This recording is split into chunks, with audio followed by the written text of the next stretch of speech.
Boa noite. Hoje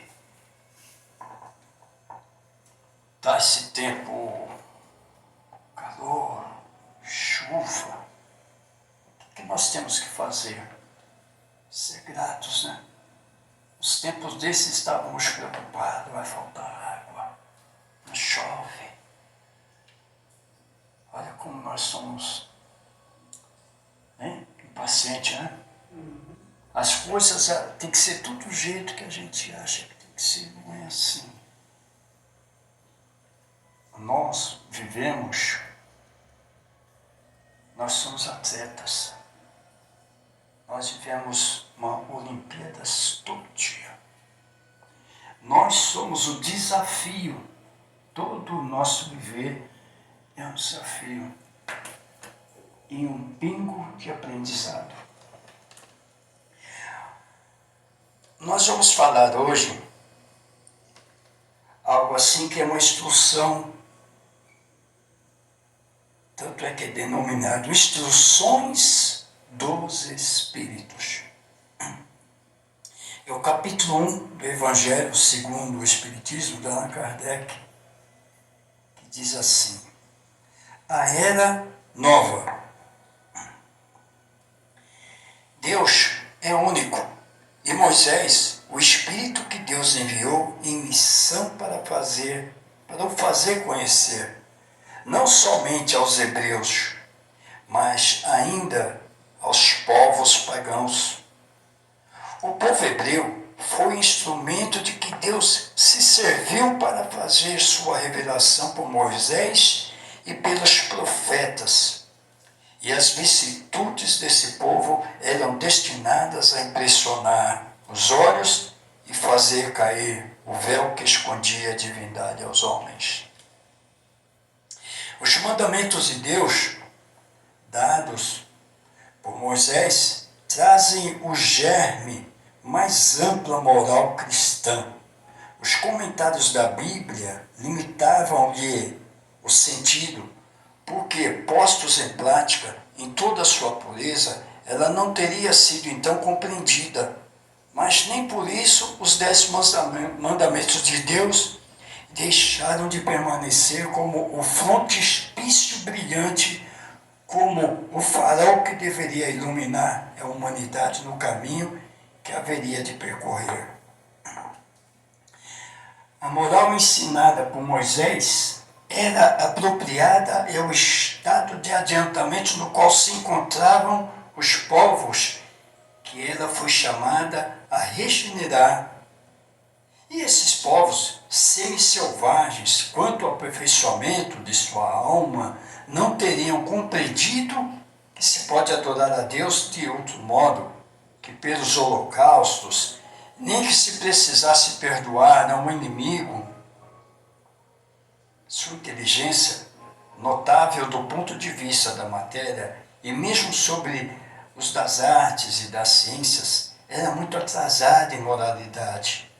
E não se teriam convertido sob o império de uma religião inteiramente espiritual. Era-lhes preciso uma representação semimaterial, tal qual lhe oferecia então a religião hebraica. Assim, os holocaustos falavam seus sentidos, enquanto que a ideia de Deus falava seu espírito. O Cristo foi o iniciador da moral mais pura e mais sublime. A moral evangélico-cristã, que deve renovar o mundo, aproximar os homens e torná-los irmãos, que deve fazer jorrar de todos os corações humanos a caridade e o amor ao próximo, e criar entre todos os homens uma solidariedade comum de uma moral, enfim, que deve transformar a terra e dela fazer uma morada para os espíritos superiores, aqueles que a habitam hoje. É a lei do progresso, a qual a natureza está submetida e que se cumpre. E o Espiritismo é a alavanca da qual Deus se serve para fazer avançar a humanidade. São chegados os tempos em que as ideias morais devem se desenvolver para cumprir os progressos que estão nos desígnios de Deus. Elas devem seguir o mesmo caminho que as ideias de liberdade percorreram e que delas eram percussoras. Mas não é preciso crer que esse desenvolvimento se fará sem lutas, não. Elas têm necessidade para atingir a maturidade de abalos e de discussões, a fim de que atraiam a atenção das massas. Uma vez fixada a atenção, a beleza e a santidade da moral impressionarão os espíritos, e eles se interessarão por uma ciência que lhes dá a chave da vida futura e lhe abre as portas da felicidade eterna. Foi Moisés quem abriu o caminho, e Jesus continuou a obra, e o Espiritismo a arrematará um espírito israelita, Mulhouse, de 1861.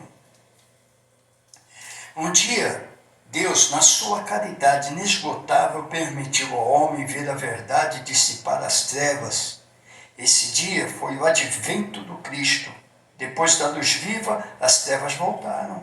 O mundo, depois das alternativas de verdade e de obscuridade, se perdeu de novo. Então, à semelhança dos profetas do Antigo Testamento, o Espírito se põe a falar e a vos advertir. O mundo foi abalado em suas bases. O raio estourará. Sede firmes. O Espiritismo é de ordem divina, uma vez que reposa sobre as próprias leis da natureza, e crede que tudo o que é de ordem divina tem um objetivo grande e útil. Vosso mundo se perdia, a ciência desenvolvida, às expensas do que é de ordem moral, e em tudo vos conduzindo ao bem-estar material, revertia em proveito do espírito das trevas. Vós sabeis, cristãos, o coração e o amor devem caminhar unidos à ciência.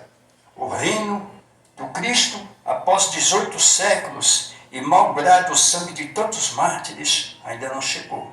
Cristãos, tornai ao Mestre que quer vos salvar.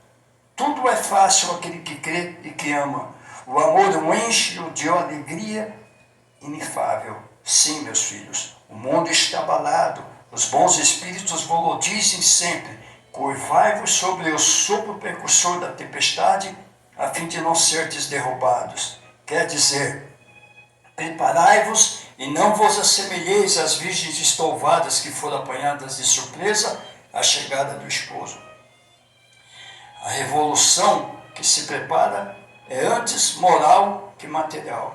Os grandes espíritos mensageiros divinos insuflam a fé, para que todos vós, obreiros esclarecidos e ardentes, façais ouvir vossa humilde voz, porque vós sois o grão de areia, mas sem grãos de areia não haveria montanhas. Assim, pois, que essas palavras, nós somos pequenos, não tenha mais sentido para vós. A cada um sua missão, a cada um o seu trabalho. A formiga não constrói edifício de sua república, e os animálculos imperceptíveis não erguem os continentes. A nova cruzada começou. Apóstolos da paz universal e não de uma guerra. São Bernardos modernos, olhai e marchai em frente. A lei dos mundos é a lei do progresso. Santo Agostinho é um dos maiores divulgadores do Espiritismo. Ele se manifesta quase que por toda parte. A razão disso encontramos na vida desse grande filósofo cristão que pertence à vigorosa falange dos pais da Igreja, aos quais a cristandade deve ser o mais sólido dos alicerces, como muitos foi arrancado ao paganismo. Dizemos, melhor, a impiedade mais profunda pelo esplendor de verdade, quando, em meio a seus excessos, sentiu em sua alma essa vibração estranha que o chamava para si mesmo e lhe fez compreender que a felicidade estava a lures, não nos prazeres enervantes e fugidos. Quando, enfim, sobre sua estrada de Damasco, também ouviu a voz santa lhe exclamar: Saulo, Saulo, por que me persegues? Ele exclamou: meu Deus, perdoa-me, eu creio, eu sou cristão. Depois, então, tornou-se um dos mais firmes sustentáculos do Evangelho, e assim podemos ler nas Confissões Notáveis, que nos deixou sem esse eminente espírito as palavras ao mesmo tempo características e proféticas que pronunciou depois de ter perdido Santa Mônica. Eu estou persuadido que minha mãe voltará a me visitar, me dar conselhos, revelando-me que nos espera na vida futura. Que ensinamento nessas palavras e de previsão brilhante da futura doutrina. É por isso que hoje, vendo chegada a hora para a divulgação da verdade que ele havia pressentido outrora, se fez dela o ardente propagador e se multiplica, por assim dizer, para responder todos aqueles que eu chamo. Santo Agostinho vem, pois, destruir aquilo que edificou? Seguramente que não. Mas como tantos outros, ele vê com os olhos do Espírito que não via como homem. Sua alma liberta, entrevê novas claridades e compreende o que não compreendia antes. Novas ideias lhe revelaram o verdadeiro sentido de certas palavras sobre a terra. Julgava as coisas segundo os conhecimentos que possuía. Mas quando uma nova luz se fez para ele, pôde julgá-las mais judiciosamente. Foi assim que mudou de ideia sobre sua crença concernente aos espíritos incubos e súcubos, sobre a anátema de que havia lançado contra a teoria dos antípodas, agora que o cristianismo lhe aparece em toda a sua pureza. Pode ele, sob certos pontos, pensar diferentemente do que quando vivo, sem deixar de ser o apóstolo cristão.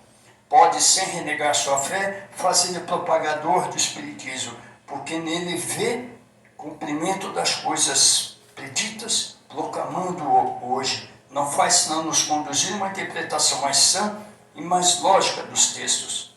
Assim ocorre com outros espíritos que se encontram em posição análoga. Olha o trabalho de Moisés até hoje. Olha o trabalho. Olha o trabalho. Você sair daquele dente por dente. Não. Não. Perdoai os seus inimigos. Assim você fez, assim será feito. Não. Ame o seu inimigo. Somos todos irmãos. Seja tolerante, paciente. Evangélico é quem? Não. Nós somos de Cristo. Independente de que árvore você é, nós somos o fruto de Cristo. Construído na seiva de Deus, nosso Pai. E até hoje é difícil.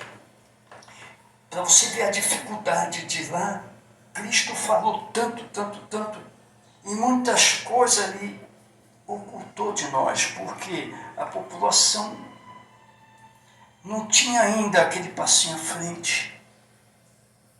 A ignorância era muita. Muita. Então você veja bem, Moisés, não sei o que, não, ele foi o Espírito que Deus enviou aqui para começar, para fazer aquela parte, enquanto os outros vieram, cada um, e Cristo veio só dar continuidade. Como Paulo, que saiu para pegar Ananias. Ainda mais que ele mudou de ideia. Puxa, meu Deus, eu sou cristão. Acabei de entender agora, entender pela visão do sentimento, porque ele ficou cego. Entendeu? Olha o trabalho. Aí o trabalho deles, um grande parceiro, Lucas, que era o médico, que era o homem que financiava as viagens dele. E ainda você vê que ainda continuamos naquele caminho aprendendo ainda. Você vê que em bom tempo as religiões deixavam a ciência de lado e desde lá Cristo já falava a ciência. A ciência. Hoje não temos desculpa. Hoje nós temos todos os requisitos de aprendizagem. Nós temos nossos mestres. O beabá, começamos ali a escrever, né, professora? Né, o beabá. Temos que ter essa paciência, tem que gostar, tem que ter dom. Tem que gostar da profissão. Né? E para você ver a dificuldade que é. Tem um aluno que quer aprender, tem outro que tem talento, mas não quer. Né? E a gente tem que ter essa paciência e tal, porque nós todos somos assim. E falar, os velhos no computador tem que estar chamando o jovem, não é que a gente não tem paciência, acabamos de falar isso agora. Mas se a gente se dedicar, eu quero aprender, eu quero, você aprende. Sim. Pode demorar um pouquinho mais. Mas a gente aprende. Né? Então, gente, deu para entender que hoje nós sofremos, tá, mas é por nossa culpa mesmo. Não é? Nós atiramos pedra também na folha para derrubar a fruta. Né? Ah, não, nós também já pegamos um passarinho. Ou não. Já tiramos pedra no gato, pedra, né? E hoje nós viramos santinho. Não é que nós viramos santinho. Hoje a gente passa a ter um sentimento mais aprimorado. Hoje a gente já respeita um pouquinho mais. Mas naquele tempo lá, se Cristo chegasse falando igual esses políticos falam hoje em dia, ele não ia ter tempo nem de crucificar, já ia enforcar ele lá. Não tinha nem julgamento. Não tinha. Ah, mas não, caiu o cabrito lá, não, vamos tirar. Não, hoje é sábado. E se fosse seu pai e sua mãe lá? Ah, não, mas é diferente não é diferente. Sabe? Então, quer dizer, se sábado não pode trabalhar, como é que o médico vai trabalhar? As outras profissões que exigem 24 horas também. Olha como as coisas são. Não é que as coisas mudou, não, é que as coisas são como são. E nós ainda estamos caminhando para o futuro, imagina o futuro, gente.